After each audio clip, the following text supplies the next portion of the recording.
ఒక అడవిలో ఒక కోతి, రామచిలుక మంచి స్నేహంగా ఉండేవి. అవి రెండు ప్రాణమిత్రులు. కోతి ప్రతి కష్టంలోనూ రామచిలుకకు తోడుగా ఉండేది. ఆ కోతి కూడా రామచిలుకతో పాటు ఆ చెట్టు మీదే ఉండేది. రోజులు అలా సాగిపోతుండగా కొద్ది రోజులకు రామచిలుక గుడ్లు పెట్టడం మొదలుపెట్టింది. రామచిలుక గుడ్లు పెట్టడంతో ఆ గుడ్లకు ఒకరు కాపలా ఉండేవారు, ఒకరు ఆహారం కోసం బయటికి వెళ్లేవారు. కోతికి తన ప్రాణ స్నేహితుడైన మరొక కోతికి పెళ్లి ఉండడంతో ఆ కోతి వెళ్ళక తప్పలేదు. ఆ కోతి రామచిలుకకు జాగ్రత్తలు చెప్పి వెళ్ళిపోయింది. ఆ తర్వాత రోజు రామచిలుక తన గుడ్లను వదిలిపెట్టి ఆహారం కోసం బయటకు వెళ్ళింది. అలా వెళ్తున్న రామచిలుకకు తన స్నేహితురాలైన పావురం కనిపించింది. పావురం యోగక్షేమాలు అడిగింది రామచిలుక. తన గుడ్లను వదిలిపెట్టి వచ్చానని చెప్పింది రామచిలుక.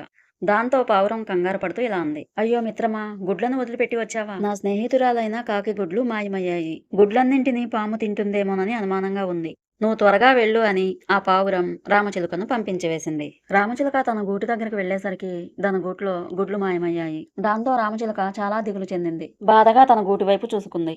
అలా కొన్ని రోజులకు రామచిలుక మళ్లీ గుడ్లు పెట్టింది. రామచిలుక ఆ గుడ్లను వదిలిపెట్టి ఎక్కడికి వెళ్ళలేదు.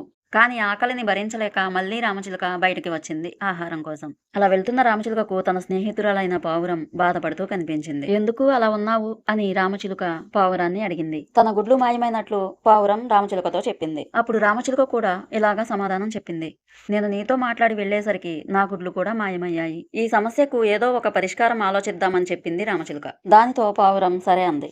నేను మళ్లీ గుడ్లు పెట్టాను. వాటిని ఒంటరిగా వదిలేసి వచ్చాను. నేను త్వరగా వెళ్ళాలి అంటూ ఆ రామచిలుక తిరుగు ప్రయాణం అయ్యింది. పెళ్లికెళ్లిన కోతి కూడా వచ్చేసింది. కానీ రామచిలుక గుడ్లు మాయమయ్యాయి.